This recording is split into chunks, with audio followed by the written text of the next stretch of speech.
We have, from Paul Politic, one of my favourites, you know it. I love arguing with the guy. Why white guilt is dangerous.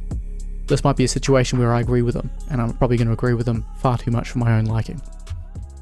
White guilt is very widespread in New Zealand. Look at all the white folk in tangata te tiriti t-shirts. Look at all the well-meaning white leftists who won't criticise the Maori Party for anything. White guilt is dangerous. Germany provides an excellent example of this. Germany is so guilty about the Holocaust that they are totally incapable of criticising Israel. Germans all across the political spectrum aggressively support Israel. They support Israel as Israel slaughters thousands of civilians and destabilises an economically sensitive region. He just wanted an excuse to have a go at Israel. I mean, you got to give the guy credit. He finds his ways. Look, I'm not sitting here saying that there's never a reason to criticize Israel, but I do believe in criticizing Israel for things that they've actually done, not the fictitious genocide, the likes of which Paul here believes is occurring. White guilt is not harmless. It motivates people to deactivate their rationality and morality. That makes it incredibly dangerous. And it is dangerous in New Zealand too. It has empowered the Maori Party. It has caused thousands of white people to rally behind the extreme racist agenda of the Maori Party. The Maori Party has an agenda that creates racial division and exacerbates racial tension. They want a separate Maori parliament and an unelected treaty dictator above the parliament. They have called Pakeha an archaic race that will soon be extinct. They have claimed that Maori are genetically superior. They have called their Maori critics a waste of Maori blood. They have accused the government of being white supremacist and trying to exterminate Maori. They even accused the previous Labour government of trying to genocide Maori. The white guilt-motivated Pakeha who support this kind of rhetoric and policy endanger Maori. I mean, he's spitting facts. I'm really keen to hear of how it endangers Maori specifically. I presume he's going to say that it encourages the far right to rise up and attack Maori and so forth. Having a rough idea of how this guy thinks. That's probably where he's going to go with it. But hey, he's spitting facts at that point, isn't he? You know, so many radical, extremist views that the likes of Te Whāti Māori hold. It astonishes me that so few people on the left are capable of acknowledging it. Even so few people on the centre, even centre-right, aren't fully across just how radical this movement is. They are the most radical, racist movement this country has ever seen. And we treat it like it's just leave them there. They're fine. They're a little bit dramatic with how they go about things, but they're harmless. No, these people will take up arms if the time is right, if the conditions suit. They are not to be trusted, and they need to be, frankly, dealt with. If by dealt with, I mean booted out of Parliament, have their demonstrations, I would go as far as to say, shut down by police whenever it involves references to opposing Crown sovereignty, whenever it comes down to matters of suggesting that they establish their own parliament and things like that, because these are treasonous acts. These are beliefs that simply cannot be spouted in the public the way that they are. Not by people who are so intent on seeing the sovereignty of this country stripped and given to Māori to dictate to us all. Exacerbate racial tension. They propagate anti-Maori prejudice by promoting terrible ideas in the name of Maori. They are normalising racism and propagating prejudice. They won't pay the price. Ordinary Maori will.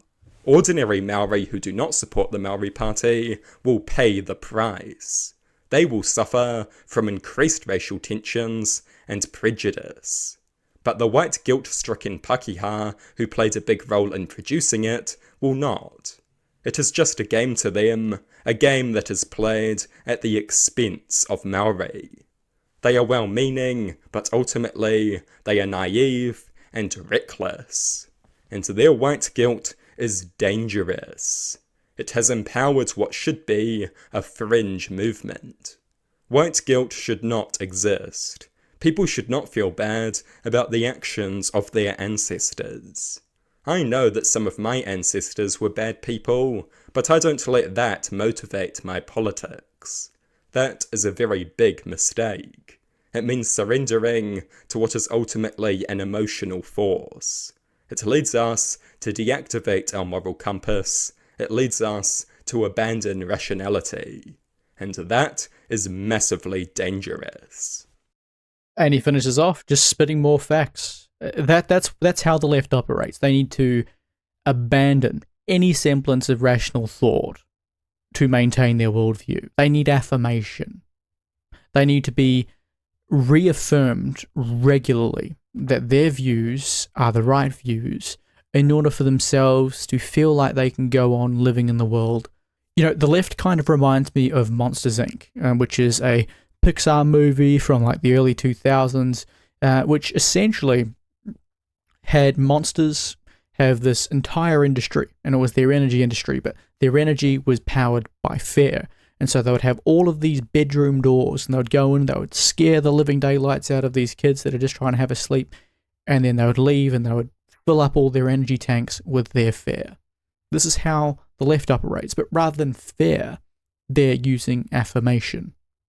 And the problem is they hold views which are, well, inherently inconsistent with reality, and so getting that affirmed enough is a tough ask. But they need to do everything they possibly can to affirm these views, and that means rejecting reality. That means rejecting critical thinking. Rationality, we're done with that. Whatever happens, as long as I'm affirming what I believe, no matter how nonsense it is, I can survive, I can go on living, I have my tank full, and I can go on about my day. They have no regard for rationality because they do not function without affirming their own delusions. Now, why they are delusional in the first place, there are a few theories. Mine is just that they just weren't born with the capacity to think critically. For me, I just don't think that they were raised right. I don't think they were born into an environment which encouraged them to problem solve, to think on their toes, where they had to think for themselves. I think that they were just given everything on a platter. They had life far easier than they're willing to admit, and ultimately they were never told no. Or even when they were told no, they were told how to blame everyone but themselves. So they never learned about accountability. They never learned about problem solving. And all they knew was affirmation.